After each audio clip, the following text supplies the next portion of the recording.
Hello students, आप सभी का वेलकम है गुरुकुल हब यूट्यूब चैनल पर। और आज मैं आपके लिए बहुत बेहतर ट्रिक लेकर आया हूं सिंपल इंटरेस्ट और कंपाउंड इंटरेस्ट के क्वेश्चन को सॉल्व करने की। तो बिल्कुल ध्यान से इस ट्रिक को समझें और समझ कर चले, क्योंकि बहुत अच्छे लेवल वाले क्वेश्चंस मैं यहाँ पर कराने जा रहा हूँ। तो पहला सवाल ये है कि Mohan lands amount money at 9% simple interest and equal amount of money at 10% simple interest each for 2 years if his total interest was ₹760 what amount was lent in each case। Mohan ने कुल धनराशि 9% वार्षिक साधारण ब्याज की दर से और उसी के बराबर धनराशि 19% के साधारण ब्याज की दर से 2 वर्ष के लिए उधार दी।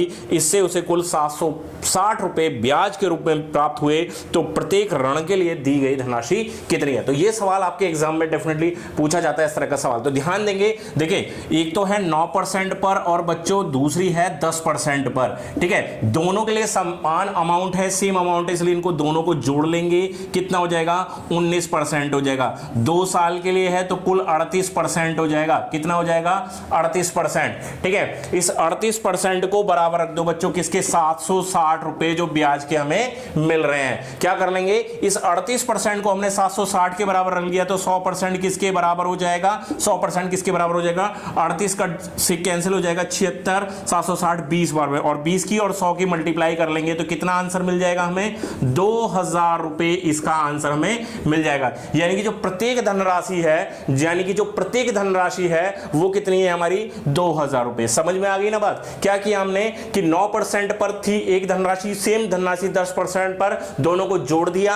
19% 2 साल के लिए है, 19 गुणा 2 38% टोटल हो जाएगा। ठीक है, टोटल जितना भी पैसा उसका 38% ब्याज मिल रहा है। तो 38% किसके बराबर रख दिया? 760 ब्याज मिला है तो 100%, यानी कि हमारा जो प्रिंसिपल था वो कितना था? ₹2000 रहेगी। ठीक है, प्रत्येक धनराशि ₹2000 रहेगी। अब कुछ बच्चे कहेंगे कि सर इसको अगर पूरे डिटेल में करा जाए तो कैसे किया जाएगा? देखो उसको भी समझ लो। ये तो मैंने ट्रिकी मेथड आपको बता दिया, बिल्कुल आराम से इस तरह से आप सॉल्व कर सकते हैं। बाकी देखिए सीधा फॉर्मूला है आपके पास कि सिंपल इंटरेस्ट बराबर होता है PRT/100। ठीक है, तो आपको करना क्या है? पूरा ₹760 ब्याज रख लो। P हमें पता नहीं है, जो भी है। ठीक है, R हमारा पहली बार में 9 है, इंटू T कितना है? 2 वर्ष, और प्लस P सेम अमाउंट, ये कितना है? 10% की दर पर, ये भी 2 वर्ष रहेगा, और अपॉन में 100 कर लेंगे। ठीक है, ये 760 बराबर कितना हो जाएगा? 9 दूनी 18, 18P/100, और वो हो गया 10 दूनी 20, 20P/100। ठीक है, दोनों के नीचे 100 है, एलसीएम 100 हो जाएगा। तो 20 और 18 कितना हो जाएगा? 38P हो जाएगा बच्चों।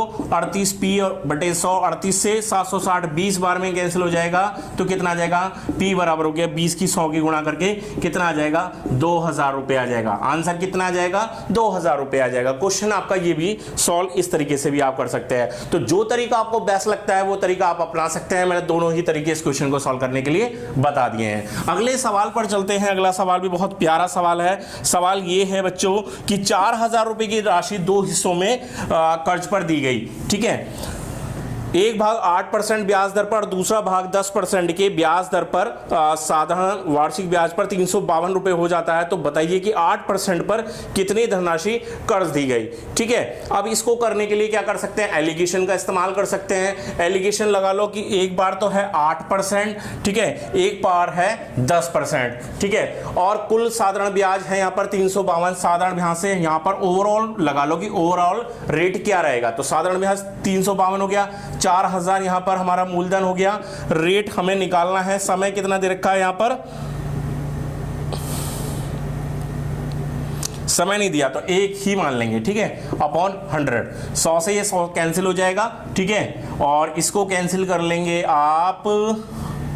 8 चौक 32, 8 चौक 32, 8 पंजे 40, तो कितना आ जाएगा? 44/5 आ जाएगा। 44/5 यानी कि 8 5 8 40 और 5 48, तो 8.8% आ जाएगा। कितना आ गया? 8.8% आ गया। अब 8 और 8.8% आपने यहां पुट कर देना है। इन दोनों का डिफरेंस निकाल लो, कितना आ जाएगा? 1.2 आ जाएगा, और इन दोनों का डिफरेंस निकाल लो, 0.8 आ जाएगा। ये हो जाएगा 4 तिया 12 और ये हो जाएगा 4 दूनी 8, यानी कि जो धनराशि है वो 3:2 के अनुपात में रहेगी। पूछा गया है कि 8% पर कुल कितनी धनराशि रहेगी, ठीक है। तो कुल तो ये 5 हो गया, 5 को कंपेयर कर दो 4000 से, 4000 से कंपेयर कर देंगे ना, तो कितना बन जाएगा? 5 8 40, यानी कि 800 की गुणा करेंगे तो 8 तिया 24, 2400 तो ये बन जाएगा, और 800 की गुणा यहाँ 2 में करेंगे तो 1600 ये बन जाएगा। हमें पूछा है कि 8% पर कितना है, तो 8% पर हम 2400 यहाँ पर इसको बता देंगे, ठीक है। सिंपल है तरीका, बिल्कुल सॉल्व कर सकते हैं आप इसको, ठीक है। तो स्टूडेंट इस तरीके से आपका ये सवाल सॉल्व हो जाएगा, ठीक है। अगले सवाल पर चलते हैं। अगला सवाल और लेते हैं, एक बहुत बढ़िया सवाल है, और बढ़िया सवाल क्या कहता है? सवाल ये कहता है कि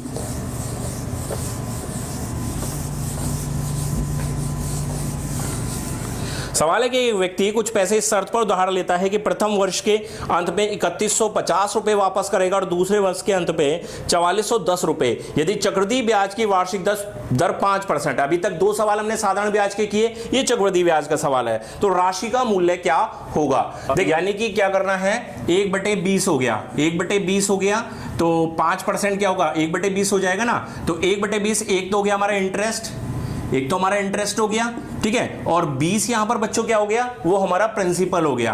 प्रिंसिपल अमाउंट कितना हो गया? प्रिंसिपल हो गया, हमारा मूलधन हो गया 20 हो गया, और 21 हो जाएगा यहां पर, 21 हो जाएगा हमारा अमाउंट, ठीक है। तो पहले वर्ष के लिए, फर्स्ट ईयर के लिए क्या रहेगा भाई? 20 तो हो गया प्रिंसिपल और 21 हो गया हमारा अमाउंट, ठीक है। दूसरे साल के लिए क्या हो जाएगा? 20 का वर्ग 400 मूलधन हो जाएगा, तो 441, 21 का वर्ग 441 क्या हो जाएगा? 441 बच्चों ये हो जाएगा हमारा यहाँ पर मिश्रधन, ठीक है। अब पहले साल के लिए देखें, पहले साल के लिए हमारे पास कितना आया मिश्रधन? 3150। तो 21 को कंपेयर कर लेंगे हम 3150 से, तो और 20 किसके बराबर हो जाएगा? तो 20 बराबर हो जाएगा 3150 बटे 20 गुणा 100। समझ रहे हैं ना? 21 नीचे आएगा और ये 20 आएगा, ठीक है। कितना आ जाएगा?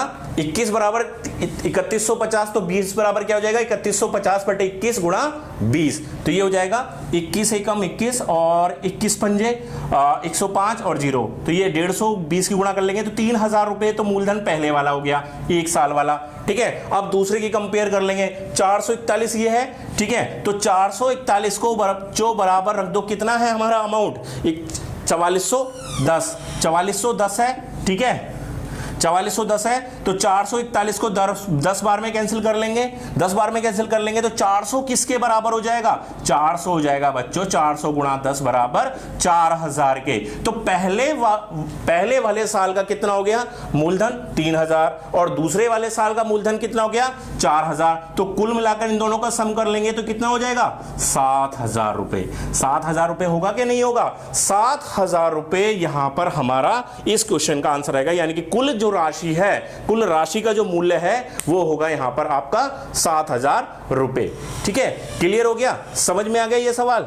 चलिए आगे बढ़ते हैं, एक सवाल और ले लेते हैं छोटा सा, ठीक है। एक छोटा सा सवाल और ले लेते हैं, और सवाल बड़ा प्यारा है, ये सवाल भी बड़ा प्यारा है। सारी चीजें आपको क्लियर हो रही होंगी, है ना? अगर क्लियर नहीं हो रही हैं तो बताइए, ठीक है, बताना बिल्कुल मुझे। तो सवाल यह है कि ब्याज की दर प्रतिशत में क्या होगी यदि किसी निश्चित राशि पर तीसरे साल में 2000 रुपए चक्रवृद्धि ब्याज और 2 वर्षों बाद चक्रवृद्धि ब्याज 4160 रुपए मिलता है। अब देखो समझो, 4160 रुपए तो हो गया हमारा चक्रवृद्धि ब्याज, तो CI माइनस SI, ठीक है। तो ये है चक्रवृद्धि ब्याज मिलता है 4160, तो 2 साल का साधारण ब्याज कितना होगा? 2000 रुपए, तो 2 साल के हिसाब से कितना हो गया बच्चों? ये हो गया 2000 गुणा 2, 4000 हो जाएगा ना। 4000 हो गया, तो कुल कितना हो गया? 160 रुपए हो गया इसका अंतर। तो प्रतिशत दर निकालनी है, रेट निकालनी है, तो 160 का निकाल लो किस पर? 1000, ठीक है। कितना हो जाएगा? इंटू 100, ठीक है। ये हमें ब्याज पता चल गया ना, ये बीच का ब्याज पता चल गया, करके निकाल लो, ठीक है। निकाल दो, 1 2 1 2 1 1 4 चौक 16, 4% हमें आंसर यहां पर मिल जाएगा। ठीक है, और 4% मिलेगा, 2 साल का है तो 2 साल का यानी कि कुल मिलाकर कितना हो गया, 8% हो जाएगा। ठीक है, टाइम का भी ध्यान रखना है, टाइम का भी ध्यान रखना है। तो कितना आंसर आ जाएगा, 8% आपका इस क्वेश्चन का राइट आंसर रहेगा। समझ में आया? एक बार फिर से ध्यान दो। देखो 4160 रुपए कंपाउंड इंटरेस्ट और साधारण ब्याज कितना हो जाएगा, साधारण ब्याज कितना हो जाएगा, 4000 रुपए। ठीक है, 4000 रुपए साधारण ब्याज हो जाएगा। 4160 में से हमने 4000 रुपए, भाई 2000 रुपए 1 साल का, तो 2 साल का 4000 रुपए हो गया ना। तो 4160 में से हमने 4000 घटाया तो 160 रुपए उसका अंतर हो गया। ठीक है, साधारण ब्याज का अंतर 160 रुपए हो गया। तो अब परसेंटेज निकालनी है हमें। ठीक है, किस पे निकालनी है, तो ये हो गया हमारा 160, उसका अंतर, और नीचे रख दिया हमने 4000 रुपए। ठीक है, 4000 रुपए यानी कि जो साधारण ब्याज है।